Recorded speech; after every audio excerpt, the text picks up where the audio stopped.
मुच्यते। पूर्णस्य पूर्णमादाय पूर्णमेवावशिष्यते। ॐ शान्ति शान्ति शान्तिः।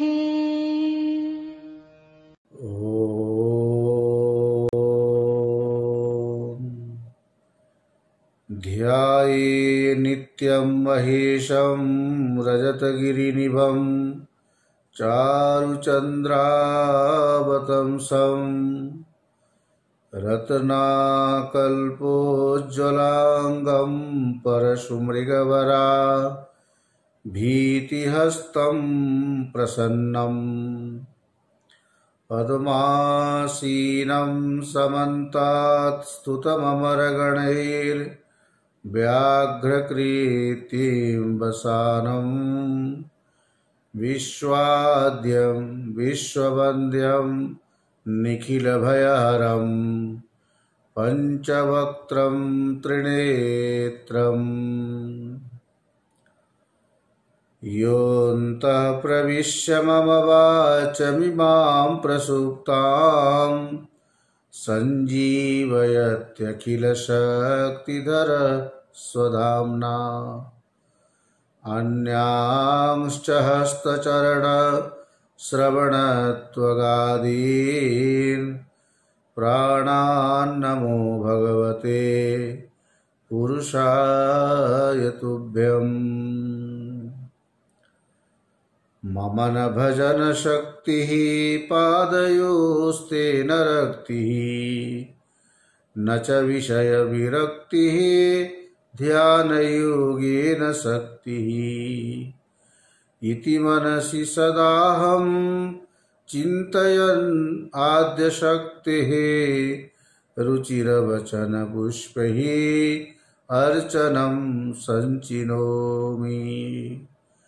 वंशी विभूषितकरान् नवनीरदाभात् पीताम्बरादरुणबिम्बफलाधरोष्ठात् पूर्णेन्दुसुन्दरमुखादरविन्दनेत्रात् कृष्णात् परं किमपि तत्त्वमहं न जाने। कृष्णात् परं किमपि तत्त्वमहं न जाने। ॐ भद्रं नो अपि वातय मनः। ॐ शान्ति शान्ति शान्तिः। नित्यं शुद्धं निराभासं निराकारं निरञ्जनं नित्यबोधं चिदानन्दं गुरुं ब्रह्मा नमाम्यहम्। गुरु ब्रह्मा नमाम्यहम्। ॐ शान्ति शान्ति शान्तिः।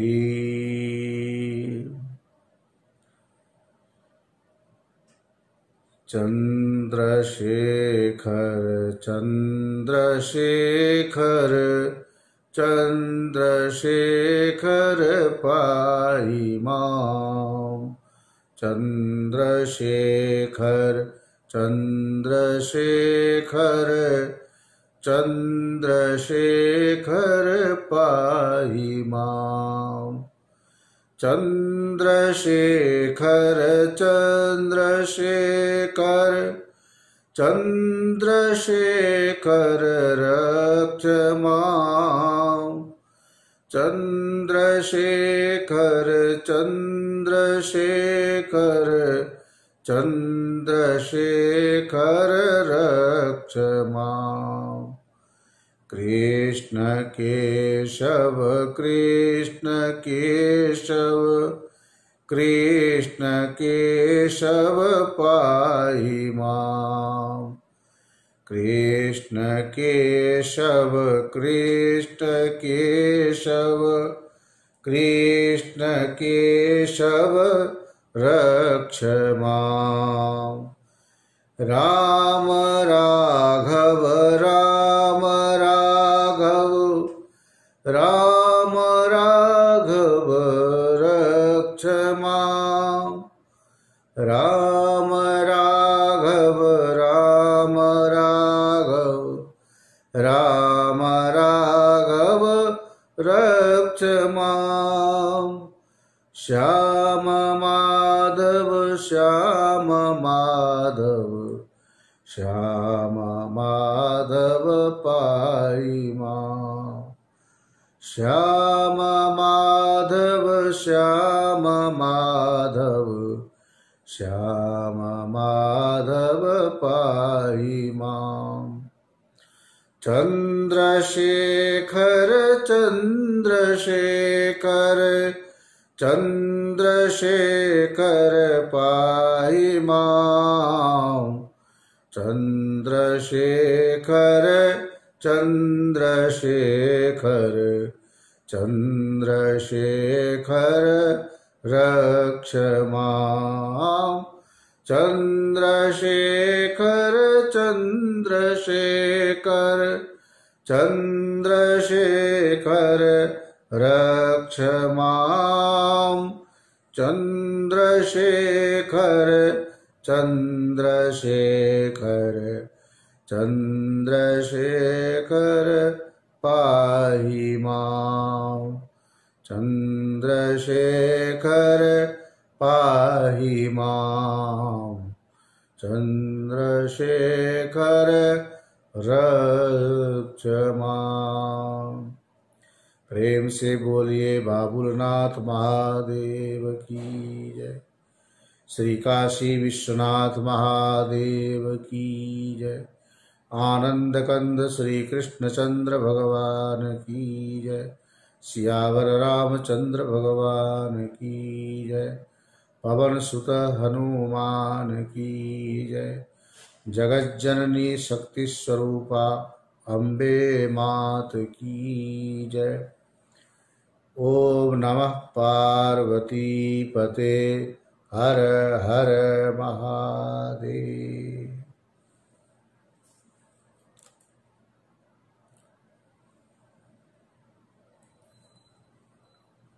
प्रेमपुरी अध्यात्म विद्या भवन प्रेमपुरी आश्रम ट्रस्ट के द्वारा आयोजित प्रातः काल की यह दैनिक सत्संग जिस प्रवाह में, जिस श्रृंखला में लघु वासुदेव मनन के अनुसार हम लोग चिंतन कर रहे हैं, आप सभी ट्रस्टीगण, गिरीश भाई जी, प्रकाश भाई जी, बाबूजी श्री झुंझुनवाला जी, हमारे प्रतिदिन शांति पाठ करने वाले उमा बहन जी, मीता बहन जी, ये सब के सब इसका आनंद लेते हैं हर रोज। और आप सभी श्रोता के रूप में जिज्ञासुगण, मातृशक्ति, परमात्मा की कृपा के बिना ये अवसर नहीं मिलता। उनकी कृपा का ये फल है कि हम प्रतिदिन सत्संग कर पाते हैं निर्विघ्न रूप से। कभी कभी केवल यही नहीं, YouTube पर भी जो सुनते हैं प्रवचन, वो भी लगातार नहीं सुन पाते, और जैसे फुर्सत मिली या काम से निपटे फिर बैठ जाते सुनने के लिए YouTube पर। इसलिए हमारे स्वाध्याय के क्रम में कहा है, नेहा भी क्रम नाशोस्ति प्रत्यवायो न विद्यते। कर्म में संकल्प लेकर के आप प्रारंभ करते हो तो बीच में उठने से वो कर्म खंडित हो जाता है। स्वाध्याय प्रवचन में थोड़ी ये छूट है, किसी कारणवश उठना पड़ा, नहीं आ सके, कोई बाधा आ गई, फिर भी वो खंडित नहीं होता कर्म की तरह, कोई प्रत्यवाय नहीं लगता। जहां तक सुना उससे आगे फिर जैसे सुनने लगे। अखंड के बारे में सुनोगे तो खंड कैसे होगा? अखंड का सुनना भी खंड ही, हो जाए तो फिर बात नहीं बनेगी। इसलिए जैसे वह स्वयं अखंड है, स्वाध्याय प्रवचन करना भी अखंड रूप से होता है। और कई जगह तो स्वाध्याय में अष्टमी प्रतिपदा के अनुसार छुट्टी होती है। प्रेमपुरी के तो ये भी एक खासियत है, संडे के दिन स्वाध्याय नहीं होता यहाँ पर। अष्टमी प्रतिपदा का भी ज़्यादा हम ध्यान नहीं रखते। इसलिए कैसे भी करके छुट्टी हो ना हो, अष्टमी की छुट्टी हो चाहे संडे की छुट्टी हो, क्रम आपका लगातार बना हुआ है। ये इसका सबसे बड़ा लाभ है। न यह एव नेहाभिक्रम नाशोस्ति, अभिक्रम प्रारंभ उपक्रम जो हो चुका है, बीच में आप प्रारब्ध के अनुसार व्यवहार के वशीभूत होने से व्यवहार करना ही पड़ता है। इसलिए सब कुछ करते हुए भी अपने स्वाध्याय को जो हम जारी रखे हुए हैं, प्रवचन सुनने, सत्संग सुनना जो हमारा दैनिक नियम है, ये अपने आप में अखंड ही है। बाबुलनाथ जी सामने हैं, उनके ही चरणों में बैठकर हम लोग ये सत्संग श्रवण करते हैं। भगवान विश्वनाथ की ऐसी कृपा बनी रहे। आप लोगों ने लघु वासुदेव मनन के अनुसार आत्मा की सदरूपता, चिद्रूपता आदि के बारे में श्रवण किया। आनंद रूप भी है वह आत्मा, और वह नित्य आनंद है, निरुपाधिक है, निरतिशय है। ये सब भी उसमें बता दिया। उसकी निरतिशयता कैसी है, निरुपाधिकता और नित्यता, जो ये प्रसंग रह गया था उसको हम अब आगे श्रवण कराते हैं। जैसा कि कहा था कि मनुष्य के आनंद से आरंभ करके हिरण्यगर्भ के आनंद तक 11 प्रकार के आनंद माने गए, और वह आनंद एक दूसरे की अपेक्षा 100 गुना अधिक बलशाली हैं, महत्वपूर्ण है। उत्तरोत्तर सातिशयता है। पहले की अपेक्षा आगे वाला उत्तम है, नीचे वाला छोटा हो जाता है। 10 रुपया 20 रुपया के सामने छोटा है, और 20 रुपया 50 रुपये के सामने छोटा है की तरह है ये। ब्रह्मानंदस्य सर्वोत्तरस्य निरवधिकत्वात् कहकर बता दिया कि ये जो ब्रह्मानंद है, निरवधिक, अनंत काल, असीम रूप से हमेशा के लिए रहने वाला यदि कोई आनंद है तो वह ब्रह्मानंद है। सर्वेपि पुरुषाः सुषुप्ति सुखमेव सुखम विषयजन्य सुखम न सुखम इति। सभी को क्या होता है? सुषुप्ति सुखम एव सुखम। सुषुप्ति काल का जो सुख है ना, वास्तव में वही आनंद है, बाकी तो सब ठीक है। विषय से उत्पन्न होने वाला सुख को सुख नहीं समझना चाहिए। विषय शब्द का अर्थ करे तो विषम याति इति विषय, जो विष की ओर ले जाए। यत् तदग्रे विषमिव परिणामे मृतोपमम है, वो तो ठीक है, शुरू में कष्टदायक हो, परिणाम में अमृत के समान हो, सात्विक सुख बताया। लेकिन जो शुरू में अच्छा लगे और परिणाम में दुखदायक हो, ऐसे तामस सुख, ये सब विषय जन्य सुख के बारे में गीता में बताया है। ये ही संस्पर्शजा भोगा दुख योनय एवते, ये सब दुखों के हेतु हैं। संस्पर्शजा, इंद्रिय से रूप के स्पर्श होने पर जो सुख का अनुभव होता है, वही रूप इंद्रियों के दुख का भी कारण बनता है। जो शब्द कान से सुन करके थोड़ी देर सुखी होते हो, उसी शब्द को पुनः उसी कान से सुन करके हम दुखी भी होते हैं। इसलिए ये सब के सब सुख रूप दिखने पर भी दुख से युक्त है। सुख कम है, दुख ज्यादा है। सुख कम भी क्या है? सुख का एकमात्र आभास होता है, वास्तव में वहां कुछ भी सुख सुख नहीं है। हाँ, ये जरूर ध्यान रखना। इति स्त्री पुत्रादि सुखम विहाय मृदु शय्यादि साधनानि प्रयत्नेन संपाद्य सौषुप्त सुखम एव अनुभवन्ति। कितनी भी अच्छी पत्नी हो, कितने भी अच्छे बेटे हो, संतान हो, सबको छोड़कर पुत्रादि सुखम विहाय, पुत्र से होने वाला सुख, पत्नी से होने वाले सुख, जिसको हम पाने के लिए लालायित होते। पुत्र ना हो तो पुत्र चाहिए, पत्नी नहीं है तो पत्नी चाहिए, लेकिन चाहने के बाद भी मिल भी जाए तो क्या आप कहते हो कि बस हो गया, जो मुझे मिलना था वो मुझे मिल गया, अब मुझे कुछ भी नहीं चाहिए? ऐसी बुद्धि नहीं होती इन चीजों में। इन सब को छोड़ करके आप रोज किसके लिए भागते हो? पत्नी भी है, बच्चे भी बोलते हैं अब बस बिस्तरा लगाओ भाई, बहुत नींद आ रही है, थक गया हूं, सोना है। हम अपने शरीर में भी इंद्रियों से व्यवहार करते हुए सब चीजों से ऊब जाते हैं, थक जाते हैं।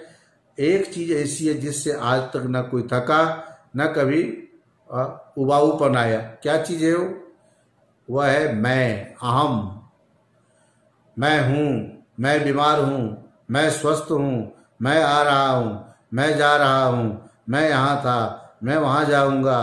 तीनों काल में, सारे व्यवहारों में मैं बोलते हो, फिर भी इस मैं से आप कभी उबते नहीं हो। क्यों? ये अपना स्वरूप है, अपना आपा है। अपने आप से सब लोग प्रेम करते हैं। आत्मनस्तु कामाय सर्वम प्रियम भवती। इसलिए मान भूवम ही भूयासम इति प्रेमात्म निक्षत। यम आत्मा परानंद। यम कहकर के वहां संविद को बताया। वो संविद क्या है? परमात्मा स्वरूप है, वो परानंद है। यम आत्मा परानंद परम प्रेमास्पद यतः। सबसे परम प्रेमास्पद, और सब भी प्रेम के आस्पद है, लेकिन परम प्रेम के आस्पद तो अपना आपा है, अपनी आत्मा है, उसी से हमारा लगाव है। इसलिए इन सारे सुखों को छोड़ करके मृदु शैया साधनानी, बड़े सुंदर साफ सुथरे चद्दर अच्छे गद्दे पर बिछा करके और बढ़िया कोमलदार तकिया रख करके हल्के से चद्दर ओढ़कर हम सोने की तैयारी करते हैं कि भाई थक गया हूँ, नींद चाहिए, कुछ भी समझ में नहीं आ रहा है, इस समय दिमाग थक गया। प्रपंच से दिमाग थकता ही है, निष्प्रपंच में जाकर के दिमाग को शांति मिलती है। मृदु शय्यादि साधनानि प्रयत्नेन संपाद्य। इसलिए सौसुप्त सुखम एव अनुभवंती। ऐसा नहीं कि पुत्र पत्नी से सुख नहीं मिला, लेकिन ये सब विषय के समान है, विषय से उत्पन्न होने वाला सुख है। सुसुप्ति में पत्नी के बिना ही सुख है, सुसुप्ति में पुत्र के बिना ही सुख है, सुसुप्ति में खाए पिए बिना ही सुख है। इसलिए वह निर्विषयक आनंद है। सुसुप्ति के अतिरिक्त जो आनंद है जागृत स्वप्न में सविषयक है, विषयों से उत्पन्न होने वाला आनंद है। विषयों के माध्यम से हम प्रकट करते हैं, लेकिन सुसुप्ति में ऐसी बात नहीं। अनुभव समय मोहिनीम सौंदर्यवतीम स्त्रियम अपि प्रबोधयंतीम प्रहरंती। क्या होता है जब नींद आती है? बहुत अच्छी पत्नी है जिसको आप ब्याह करके अपने घर लाए हो, जगने पर आप कहोगे अरे तू ही तो है मेरी सब कुछ, कहेगी जब नींद आ रही थी तब तो मैं कुछ भी नहीं थी। अब क्या करे भाई, नींद के सामने किसी की नहीं चलती। इसका मतलब है नींद वाला जो आनंद है वो हमारा स्वाभाविक है, और विषयों में जो आनंद है वो आगंतुक है। आगंतुक का मतलब है आगमापाई। विषय है तो है, नहीं है तो नहीं है। विषय के होते हुए भी कभी सुख है कभी दुख है, हमेशा एक जैसा नहीं रहता। खाने की चीज भूख लगने पर जितनी अच्छी लगती है, पेट भर जाने के बाद वही खाने की चीज आप देखना नहीं चाहते हो, या तो वहां से उड़ जाते हो या उसको सामने से हटा देते हो। ऐसा क्यों? यदि वह विषय सुख स्वरूप होता, वह भोजन यदि आनंद स्वरूप होता, तो आप उसको नहीं छोड़ते, बोलते रहने दो, इसके बिना मैं नहीं रहूंगा। भले ही बाद में फिर भूख लगेगी, फिर भोजन याद करोगे, फिर भोजन करोगे, तो रोज का अनुभव है ही, लेकिन ये हमेशा रहे ऐसी इच्छा नहीं रहती। तभी वो बोलती जब मैं आप सो रहते तब तो मेरी तरफ ध्यान नहीं दिया, तो बोलते क्या करूं, ये हमारा स्वाभाविक आनंद है। तदानीम न किमपि इच्छन्ति। उस समय हम कुछ भी इच्छा नहीं करते, सोने के सिवाय, कोई भी हो, पत्नी हो, बच्चे हो, धन हो, कुछ भी हो जाए। पुनः उत्थिता अपि तमेव आनंदम स्मृत्वा। और फिर जब सो करके उठता है तो पुनः सुसुप्ति कालीन गहरी नींद में जिस आनंद का वह अनुभव किया होता है, जागृत में उसी का स्मरण करके अनुभवितुम पुनः शयनम कुर्वन्ति। ओहो, जो सुख सोने में है। भोजन करने के बाद महात्मा लोग बोलते हैं शयनंच में सुखंच में सुदीनंच में वेद में मंत्र आता है। रुद्र के 8वें अध्याय में रुद्राभिषेक करते हैं ना, उसमें मंत्र आता है, बोलते हैं हाँ सुखंच में शयनंच में, सुख है तो सोना ही सुख है, वही सबसे अच्छा दिन भी है। जिस दिन जिस रात में नींद ठीक से ना आवे कितनी बेचैनी होती है। डॉक्टर लोग भी आजकल अधिक से अधिक नींद लेने की सलाह देते हैं। हाँ ये ठीक है कि युक्ताहार विहार के हिसाब से न चैकांतम अनस्नत न चाति स्वप्नशीलस्य जागृतो नैव चार्जुना। अत्यधिक सोना भी तमोगुण का प्रतीक है, अत्यधिक जगना भी। उस समय हमारे ज्ञान तंतु शिथिल पड़ जाते हैं।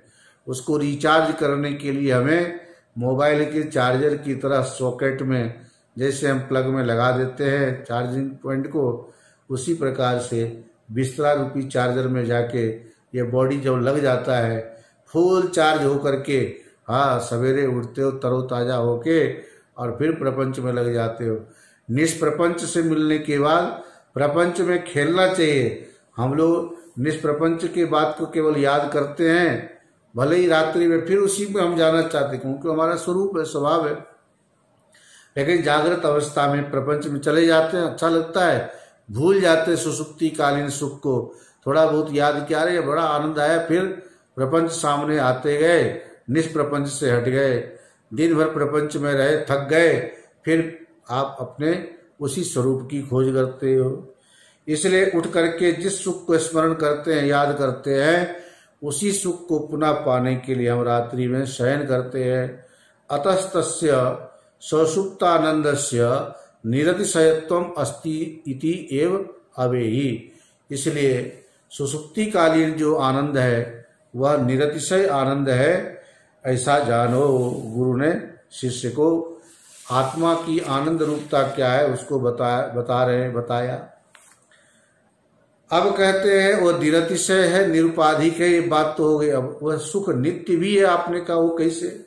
नित्यत्वम कथम यदि चेत, कहते हैं जागृत स्वप्नयोः सुखस्य अनेक रूपेण अनेकैर् विषयैः पृथक पृथक अनुभूयमानत्वात् तस्य परिच्छिन्नत्वेन अनित्यत्वम अस्ति। सुसुप्ति कालीन का जो सुख है, आनंद है, वो नित्य सुख है, नित्य आनंद है। लेकिन जागृत स्वप्नयोः सुखस्य, जागृत और स्वप्न में सुख का एक रूप नहीं रहता, इसलिए उसको नित्य नहीं कह सकते। जागृत और स्वप्न में वह सुख एक क्यों नहीं रहता है? क्योंकि विषयों के भेद होने से, विषय अनेक होने से हमारी वृत्ति भी अनेक हो जाती है। सुसुप्ति में तो वृत्ति ही लीन हो जाती है, इसलिए झंझट ही खत्म है।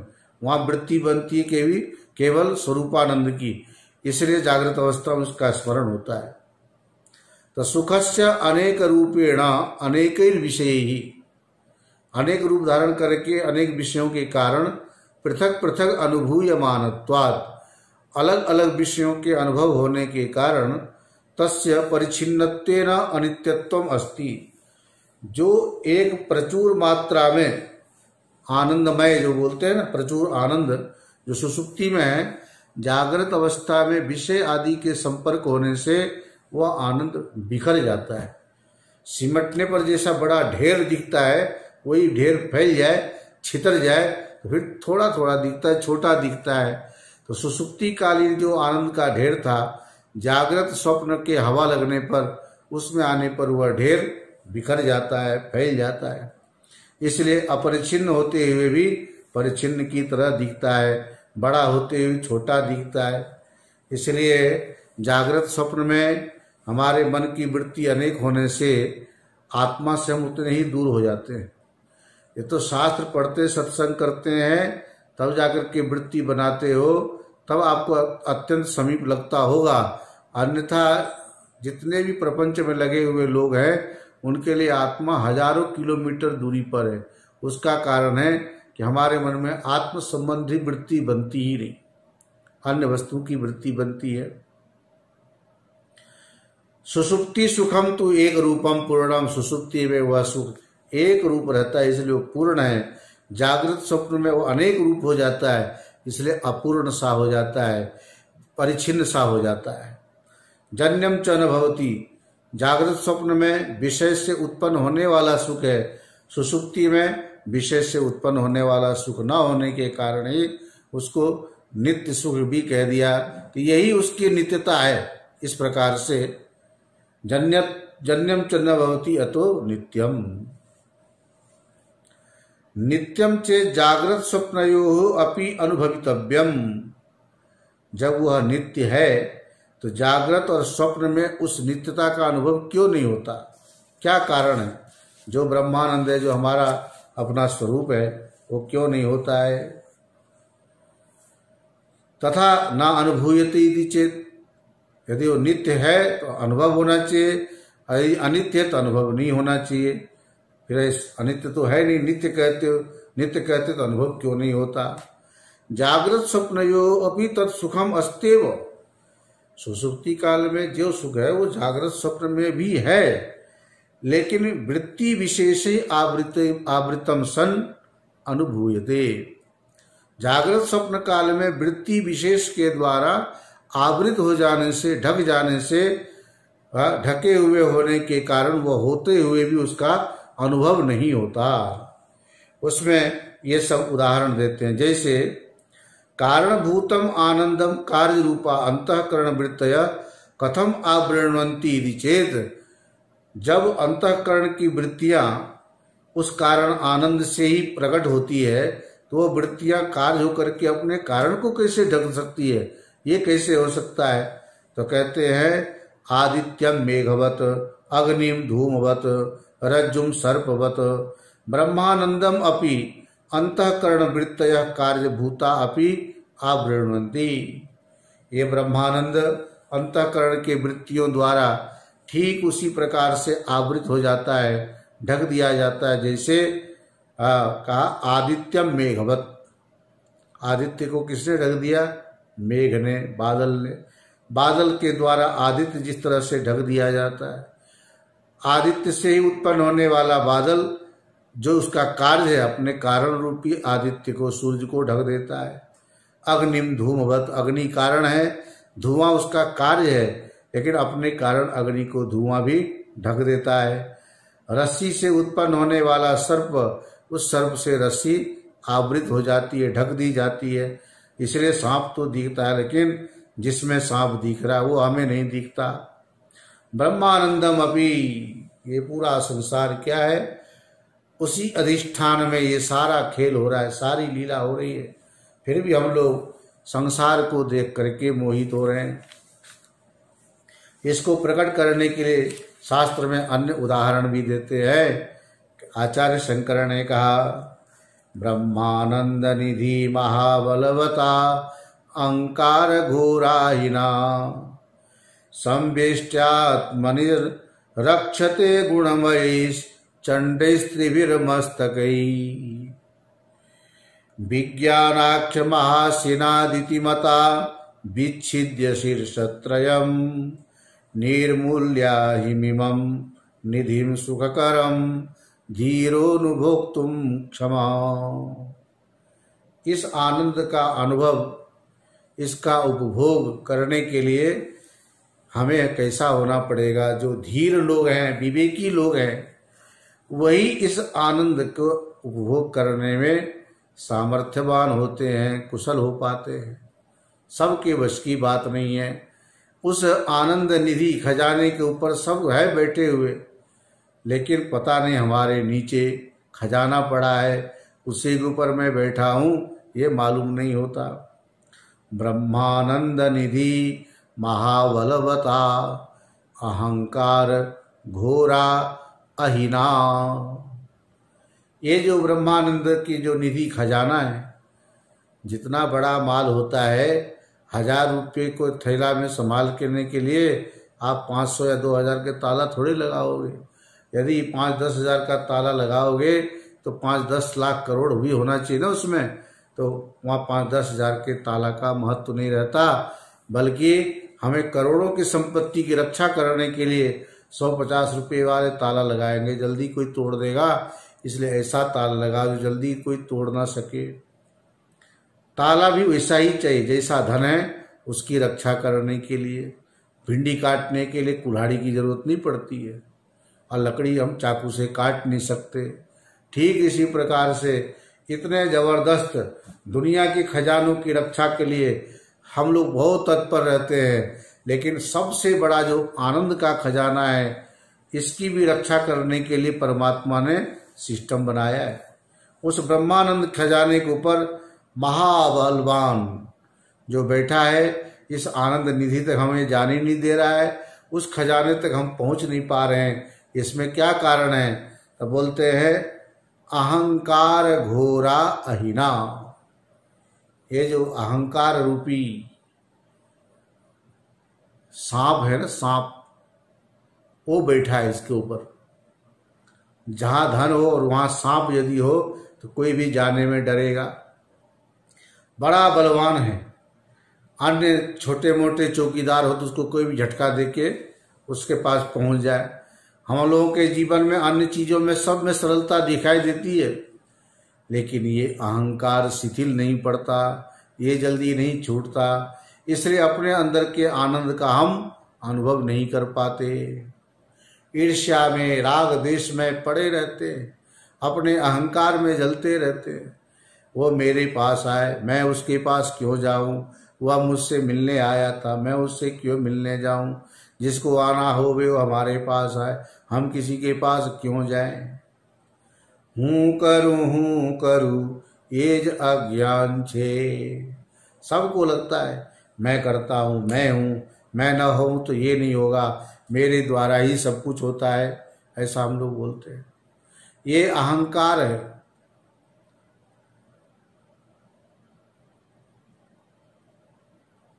इसीलिए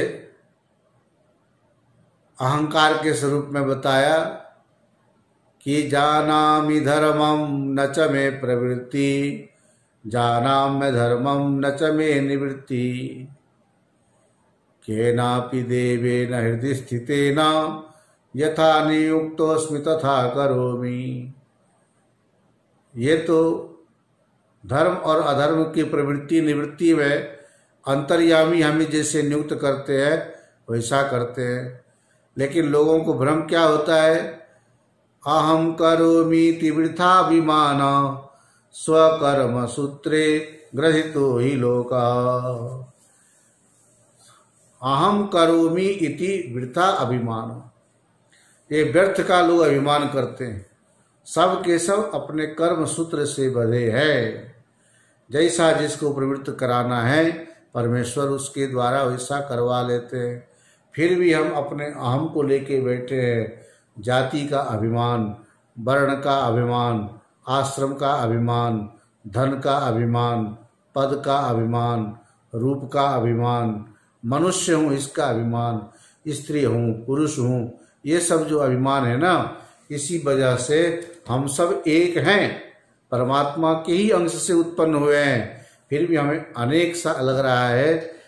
अनेकता की भावना आते ही एकता की भावना जाने पर आनंद बिखर जाता है। आनंद हमारे अनुभव का विषय नहीं बन पाता। अनेकता के द्वारा उस एकता को हम आवृत कर देते हैं, और जब ढक जाएगा तो कपड़े से आप सोने को ढक दो तो क्या वह सोना हमारे सुख और आनंद का कारण बन पाएगा? नहीं। उसी प्रकार से ये जो ब्रह्मानंद निधि है, खजाना है, इसके ऊपर अहंकार का ऐसा आवरण चढ़ा हुआ है जिससे हम उस निधि का अनुभव नहीं कर पा रहे हैं। वह जो घोर भयंकर सांप के समान जो अहंकार है, समवेष्ट्य आत्मनि, उस आत्मा के ऊपर अहंकार पूरे सांप की तरह कुंडली मार करके फन फैला के बैठा है। इसलिए जो धन हमारे सुख का कारण नहीं होता, अथवा जो धन हमने कमा के इकट्ठा किया और जब मर जाते तो बोलते मरने वाला वह जीव सांप बन करके उस धन की रक्षा करता है कि धन हमने बड़े मेहनत से कमाया, कोई इसका उपभोग ना कर ले, कोई इसको लूट ना ले।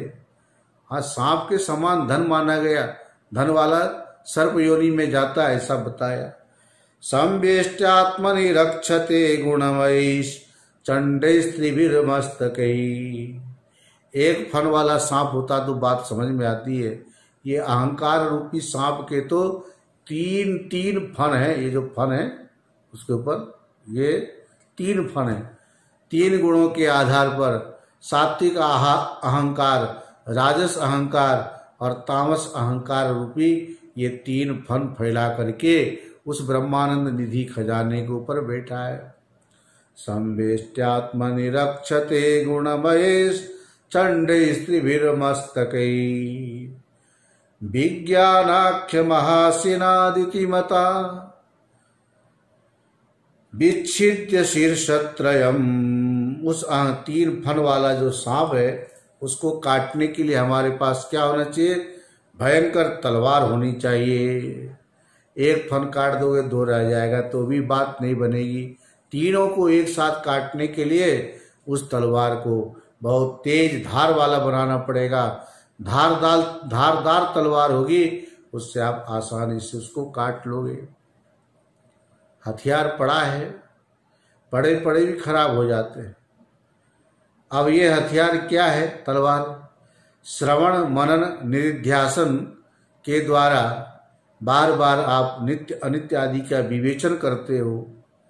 खूब स्वाध्याय प्रवचन किया, सत्संग किया, अनेक शास्त्र पढ़े, इससे हमारा विवेक क्या हो गया? अब असंग शस्त्रे न दृढ़े न चित्वा, असंगता की प्राप्ति हो गई। क्योंकि जो परमात्मा है वह असंग है। असंग वही अयम पुरुष।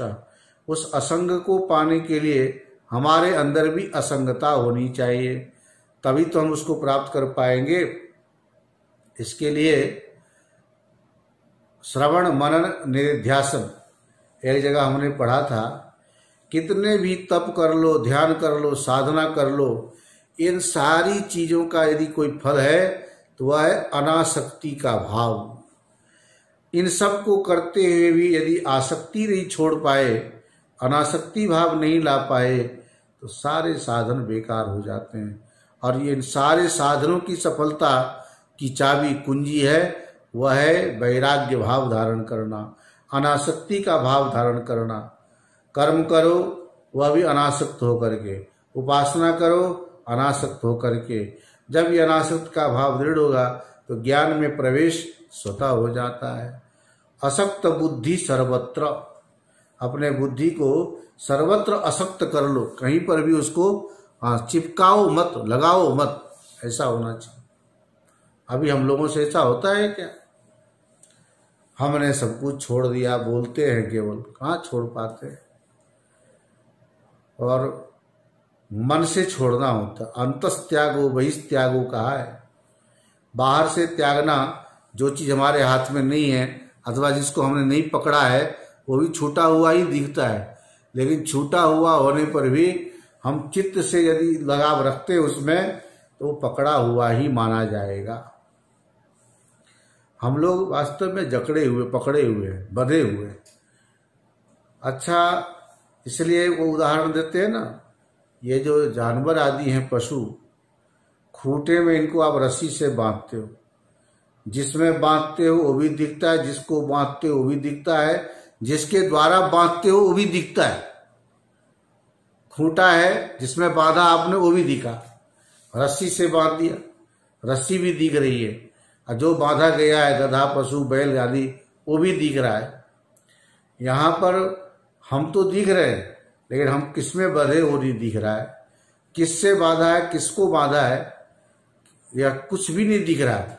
अपने आप हम सब बंधे चले गए। ममेति बध्यते जंतुर निर्ममेति विमुच्यते।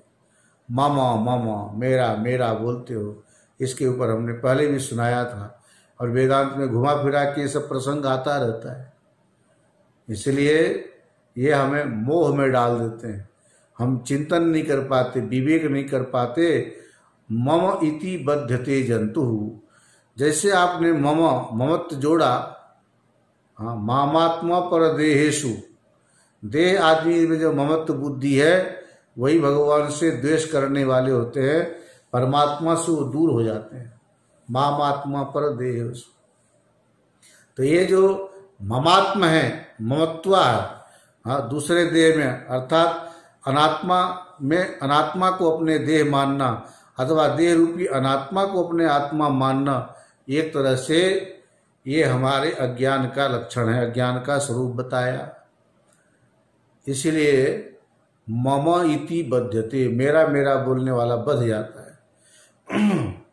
और मम रहित निर्गत मम, जिसमें से मम पना चला गया, वो निर्ममो, निर्मम इति विमुच्यते, वो मुक्त हो जाता है। अभी हम लोग अपने शरीर से, जाति वर्ण आश्रम से बधे हुए होने के कारण आसक्ति में पड़े हैं, जकड़े हुए हैं। अनासक्ति का भाव नहीं आने से हम इसको छोड़ नहीं पाते। निर्ममेति विमुच्यते, बस जरा सा ममा को हटाओ, निर्ममा की भाव करो, बस मुक्त हो गए। और इससे ज्यादा कुछ प्राणायाम करने की जरूरत नहीं है। विज्ञानाख्य, विज्ञान नाम के जो असी है, वो विज्ञान प्राप्त कब होगा? श्रवण मनन के द्वारा। हथियार प्राप्त हो भी जाए और यदि उसका प्रयोग नहीं करोगे तो रखे रखे उसमें जंग लग जाते। जंग लगने के बाद चाकू हो, छुरी हो, कुछ भी हो, उससे फिर आप कोई काटने का काम करोगे तो नहीं हो पाएगा। वही महापुरुष अपना अनुभव सुना रहे थे। सरदार जी होते ना, सरदार जी कृपाण रखते हैं, कृपाण, कृपाण मतलब तलवार, वो म्यान में कमर में खोसते हैं। तो एक बार किसी ने कहा होगा, सरदार जी ये लोग आप लोग रखते हैं किस लिए? बोले अपनी रक्षा करने के लिए, धर्म की रक्षा करने के लिए, और हमारे पूर्वजों के द्वारा दिया गया एक चिन्ह है, एक प्रतीक है हमारे सिख धर्म का, इसलिए भी हम इसको रखते हैं। तो कमर में खोसे होते, देखने में डर भी लगता है। तो उनके कोई परिचित रहे होंगे, कहा हो जरा दिखाओ तो सही। निकाल के दिखाया तो उस तलवार में जंग लगा पड़ा था। बोले ये क्या है? हथियार रखे और इसमें जंग लगे हैं। कभी अब आपके ऊपर विपत्ति आएगी, जिस धर्म की रक्षा के लिए आप इसको धारण किए हो, तो देखो हथियार कैसा होना चाहिए, उसका रख रखाव भी हमें आना चाहिए, प्रयोग भी करने आना चाहिए। प्रयोग करते समय यदि रख रखाव ठीक से नहीं किया होगा, ऐसे हथियार से धोखा हो जाएगा। इसलिए रख रखाव के ऊपर भी बहुत ध्यान देना जरूरी है। तो उन्होंने कहा कि अरे आपकी तलवार में तो जंग लगा है, फिर इसको रखने का क्या फायदा? बोले ये तो हमारे पूर्वजों से प्राप्त प्रसाद के रूप में, पहले हमारे पिताजी के पास था, उससे पहले दादाजी के पास था, वही घुमा फिरा के मेरे पास आया। मैं तो कभी इसको खोल के देखा भी नहीं, एक दो बार देखा था, उस समय तो इसमें चमक थी। अब बहुत दिनों से प्रयोग नहीं किया, रखे रखे अंदर जंग लग गया। ये जंग लगे हुए हथियार से आप किसी के ऊपर हमला करोगे तो काम नहीं बनेगा, धोखा हो जाएगा। तो ये जो विज्ञान नाम के श्रवण मनन के द्वारा जो एक बार ये भाव प्राप्त किया, ये विवेक प्राप्त हुआ, इस विवेक का प्रयोग करो। विज्ञानाख्य महासिना दितिमता, ऐसे चमचमाती तलवार से लप से सीधे तीनों सिर वाले जो अहंकार, सात्विक, राजस और तामस रूपी फन को फैला के उस ब्रह्मानंद निधि के ऊपर बैठा है, खजाने के ऊपर, उसको काट देंगे। दितिमता विच्छिद्य शीर्षत्रयम्, तीनों सिर को, फन को काट करके निर्मूल्य अहिम इमम निधिम सुखकरम। यदि वो फन वाला, एक भी फन वाला रह गया तो आपको ब्रह्मानंद निधि के पास जाने से रोकेगा। डर लगता रहेगा कि अरे ये कहीं हमें काट ना लेवे। अहंकार के अंदर थोड़ा सा भी किसी गुण का समावेश है, गुणान एतान अतित्यत्रीन देही देह समुद्भवान, जन्म मृत्यु जरा व्याधिर विमुक्तो मृतमश्नुते। जन्म मृत्यु जरा आदि से मुक्त होकर के उस अमृतत्व को प्राप्त कर लेता है। कौन? जो गुणान एतान अतित्य त्रीन, एतान त्रीन गुणान अतित्य, इन तीनों गुणों से जो पार हो जाता है वही अमृतत्व को प्राप्त करता है। अहंकार में यदि एक गुण भी रह गया, एक भी फन रह गया, तो आप उस ब्रह्मानंद निधि के पास पहुंचने पर भी उसका अनुभव नहीं कर पाओगे। ये सांप पूरी तरह से इसका निर्मूलन हो जाना चाहिए, जड़ से खत्म कर देना चाहिए इस अहंकार को। निर्मूल्य अहिम इमम निधिम सुखकरम। वो जो सुखकारी आनंद रूप जो ब्रह्मानंद निधि है, ऐसे को वह धीर व्यक्ति उपभोग कर पाते हैं। तो जागृत स्वप्न सुषुप्ति ये तीनों अवस्थाएं हम लोगों को मिली है। इसके माध्यम से बार बार उस आनंद का चिंतन करना चाहिए कि वो हमारा कैसा स्वरूप है।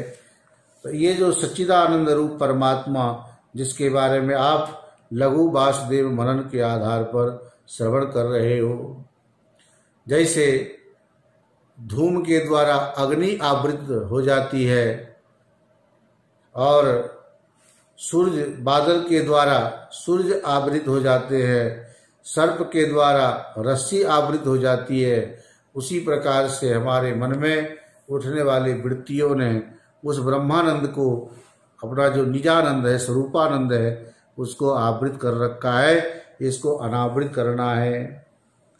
यथा अग्नि आदित्यो भस्म हिमाभ्याम बालमूढ़ दृष्टिया आवृतत्वेन प्रतीयमानो अपि विवेक दृष्टिया तो न आवृतो। अग्नि से अग्नि धूम के द्वारा ढक दी गई, सूर्य बादल के द्वारा ढक दिए गए। ये जो बादल और भस्म की महिमा, धूम की जो महिमा है, बाल मूढ़ दृष्टिया, ये बालक लोग उसमें आरोप करते हैं कि अग्नि को धुआं ने ढक दिया, अग्नि दिखाई नहीं दे रही है, बादल ने सूरज को ढक दिया। ऐसे बोलने वाले बाल मूढ़ दृष्टिया, उनके दृष्टि से, बालकों के, मूढ़ लोगों के दृष्टि से सूर्य ढका हुआ, अग्नि ढकी हुई कहा जाता है। आवृतत्वेन प्रतीयमानो अपि, उनके द्वारा ढका हुआ है ऐसा अनुभव होने पर भी विवेक दृष्टिया, विवेक की दृष्टि से तो न आवृतो, न अग्नि को धुआं ढक सकता है, न सूर्य को बादल ढक सकता है। विवेक दृष्टि से तो ये अर्थ होगा, और अविवेक की दृष्टि से धूम ने अग्नि को ढक दिया, बादल ने सूर्य को ढक दिया, ऐसा प्रयोग होता है। तथा ब्रह्मानंद रूप, वो जो हमारा स्वरूपानंद है, ब्रह्मानंद रूप है, जो आत्मा के लक्षण आप लोग श्रवण कर रहे हो, सौसुप्तानंदश्च, सुसुप्ति कालीन जो ब्रह्मानंद है, जहाँ पर आपने सुखम अहम अस्वापसम नाहम किंचित अवेदिशम जो अनुभूति हुई जागृत अवस्था में, जिसका हम स्मरण करते हैं, क्योंकि सुसुप्ति अवस्था में उसका अनुभव हुआ होता है, इसलिए जागृत अवस्था में संस्कार के रूप में पड़ा हुआ आनंद का अनुभव, उसी का हम स्मरण करते हैं। जागृत स्वप्नयो आवृत इव बहिर्मुखाणाम एव भाति, जागृत और स्वप्न अवस्था में भी सुसुप्तिकालीन जो आनंद है वो तो रहता है, लेकिन हम बहिर्मुखी होते हैं। हमारे इंद्रियों की प्रवृत्ति विषयों की ओर होने से वह ब्रह्मानंद अर्थात भाषित नहीं होता। न विवेकी नाम अंतर्मुखाणाम, लेकिन जो विवेकी है, जो अंतर्मुखी लोग हैं, उनको ब्रह्मानंद जागृत काल में और स्वप्न काल में भी अनुभूत होता है, और वहाँ वृत्ति आदि से उनको कुछ फर्क नहीं पड़ता। लेकिन जो अविवेकी है, उनकी वृत्तियों के कारण वह ढक दिया जाता है, और इस तरह से उन्हें ब्रह्मानंद का बोध नहीं होता। तेषां तु ब्रह्मानंद स्वरूप भूतत्वात् कालत्रय अपि एक रूप सन प्रतीयते। तेषां विवेकी नाम, वो जो विवेक से युक्त जो लोग हैं, उनके लिए वह ब्रह्मानंद अपना स्वरूप है, स्वरूप भूत है, स्वस्वरूप है, निज रूप है। कालत्रय अपि, तीनों कालों में एक रूप सन प्रतीयते, एक रूप में ही उनको प्रतीत होता है। अवस्थाएं बदल गई, बदल जाने दो, शरीर बदल गया, बदल जाने दो, उसमें तो कोई बदलाव नहीं हुआ, वह तो एक रस है, वह हमेशा एक जैसा रहता है। अतो ब्रह्मानंद अभिन्न सौसुप्तानंदस्यापि नित्यत्वं सिद्धम, ये जो ब्रह्मानंद है सुसुप्ति कालीन में, वो हमारा अभेद रूप है, अभिन्न रूप से उसका अनुभव होता है। तो सुसुप्ति काल का जो आनंद है, जागृत और स्वप्न में भी वो रहता है, इसलिए तीनों अवस्थाओं में रहने के कारण वह आनंद नित्य रूप है। तो जैसे श्रुति, युक्ति, अनुभूति आदि के आधार पर आत्मा की सदरूपता सिद्ध हुई, चिद्रूपता सिद्ध हुई, उसी प्रकार से आनंद रूपता की भी यहाँ सिद्धि कर दिया। लघु वासुदेव मनन के माध्यम से आप लोग इसको सुन रहे हो। एवं निरुपाधिक निरतिशय नित्य ब्रह्मानंद त्रिविध लक्षणानाम, ये जो आत्मा को आनंद रूप कैसा है वो आत्मा, तो उसका आत्मा का जो आनंद है, आत्मा जो आनंद स्वरूप है, निरुपाधिक है, निरतिशय है और नित्य है। ब्रह्मानंद त्रिविध लक्षणानाम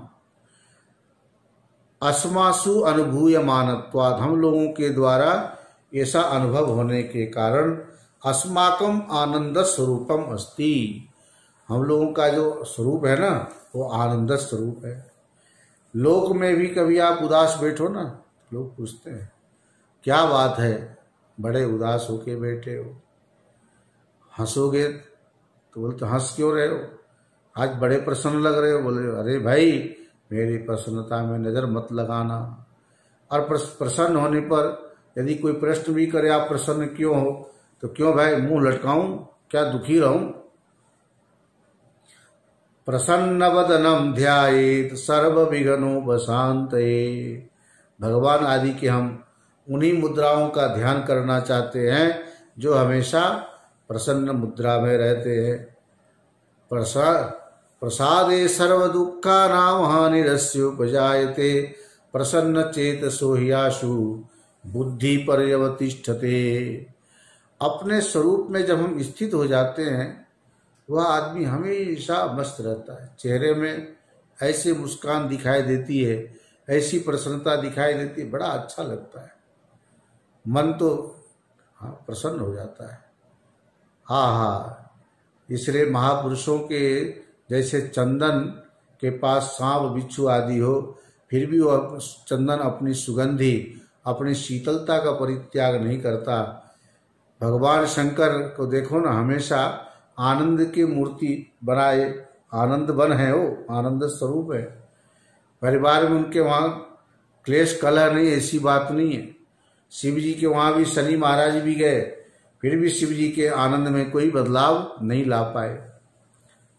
नहीं स्वात्मा रामम है भगवान शंकर, जो स्वात्मा राम होता है उसको बाह्य वस्तुओं के द्वारा कुछ फर्क नहीं पड़ता। हम लोगों के आनंद भी बाह्य वस्तुओं के ऊपर निर्भर है, इसलिए कभी किसी चीज से ज्यादा इतराना मत। बचपन में माता पिता हमें बार बार ठीक कर देते थे, हमारे घमंड अहंकार को तोड़ते थे।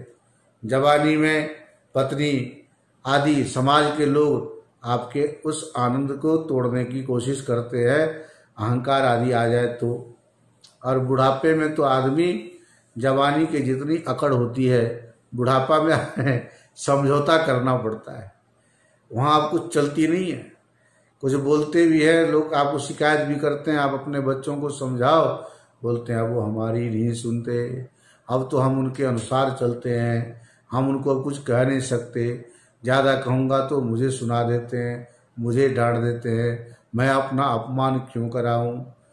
एक समय में घर में आपकी तूती बोलती थी और आज वो लोग अपनी तूती आपको सुनाते हैं। समय समय का फर्क है भाई, बदलाव आता है हर आदमी के जीवन में। ऐसे ऐसे लोग हैं, बड़े अकड़ू होते हैं। ये जो कन्या पुत्री जो उत्पन्न होती है ना, ये पिता के लिए वरदान भी है, श्राप भी है। पुत्री धन तो इतना अच्छा माना है, लक्ष्मी रूप है। बेटी से पिता यदि प्रेम करे तो उसके घर में धन की बड़ी बरकत होती है, लक्ष्मी रूपा है।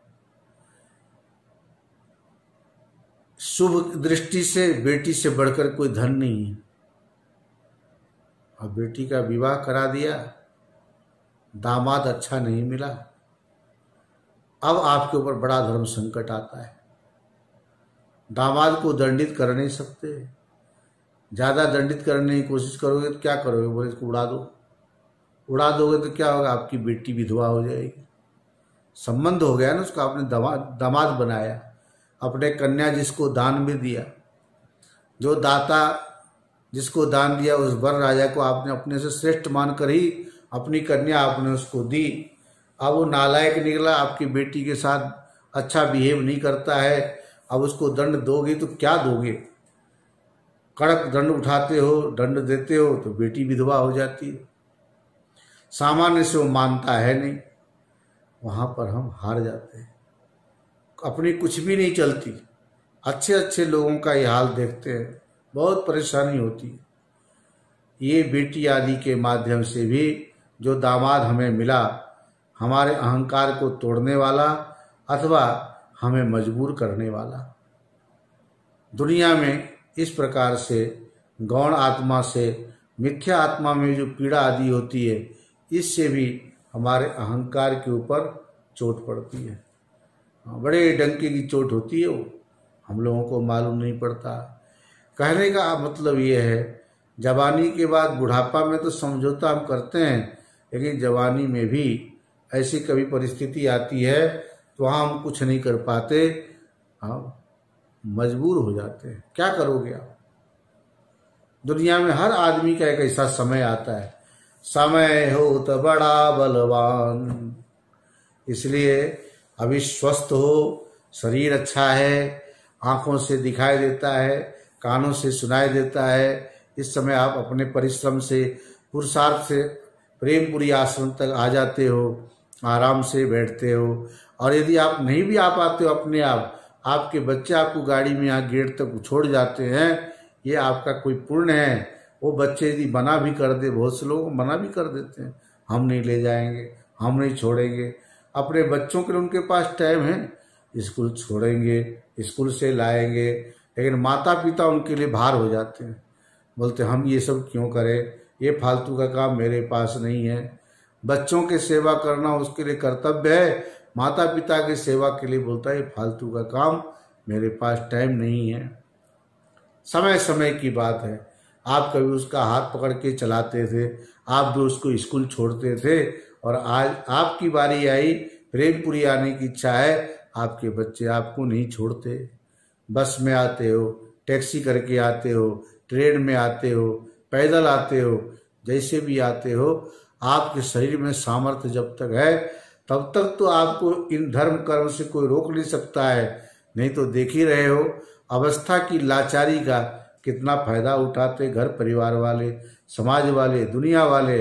इसलिए ये जो है ना, ऐसा समय सबके जीवन में आता है।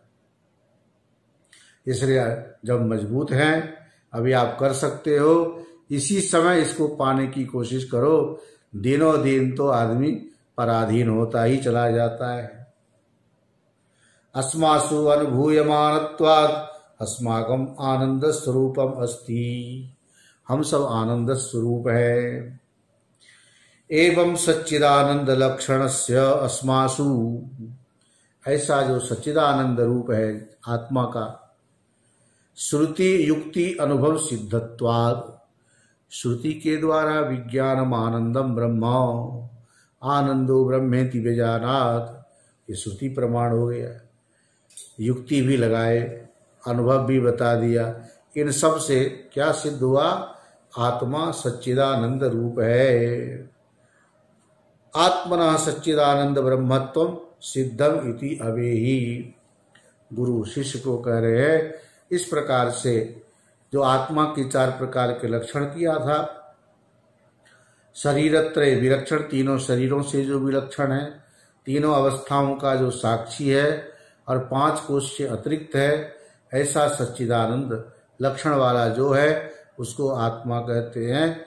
ऐसे आत्मा का ये प्रकरण 8वें वर्णक में कहा था, उसको 11वें वर्णक में विस्तार से सदरूपता, चिद्रूपता और आनंद रूपता आदि को सिद्ध किया, श्रुति युक्ति और अनुभूति के आधार पर। परोक्षम तत्व ज्ञानम, परोक्ष ज्ञान, तत्व ज्ञान का जो परोक्ष ज्ञान है, परोक्ष और अपरोक्ष का व्यवहार कैसे होता है, क्यों होता है, अब ये प्रकरण आगे प्रारंभ हो रहा है। वयम सच्चिदानंद स्वरूपाः इति अनुभवः कथम आयाति इति चेत, हम सच्चिदानंद स्वरूप है, मालूम तो पड़ गया आत्मा सच्चिदानंद स्वरूप है, लेकिन वह आत्मा मैं ही हूँ, वह सच्चिदानंद स्वरूप मैं ही हूँ, ये अनुभव कब आता है, कब होता है?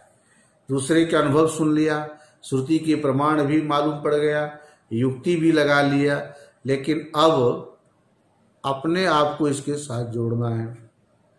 ये सच्चिदानंद रूपता का अनुभव कैसे होगा, कब होगा, उसका उत्तर गुरु जी देंगे आगे। इस प्रकरण को आप प्रेम से अगले सत्र में श्रवण करना। अब इसको यहीं पर विश्राम देते हैं। 11वें वर्णक भी समाप्ति की ओर है, फिर 12वें वर्णक में हम प्रवेश करेंगे। 9 दिन तो हो गए, 16 दिन का ये प्रोग्राम है।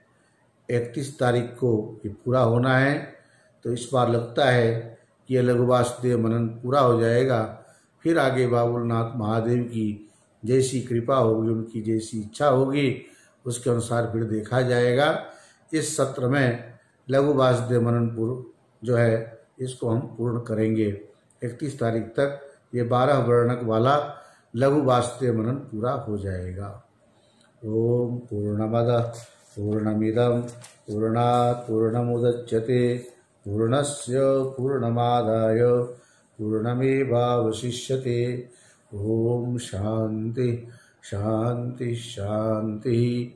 शंकरं शंकराचार्यं केशवं बादरायणं सूत्रभाष्य कृतौ वन्दे भगवन्तो पुनः पुनः। ईश्वरो गुरुरात्मेति मूर्तिभेद विभागिने व्योमवद्व्याप्तदेहाय दक्षिणामूर्तये नमः। ओम शांति शांति शांति।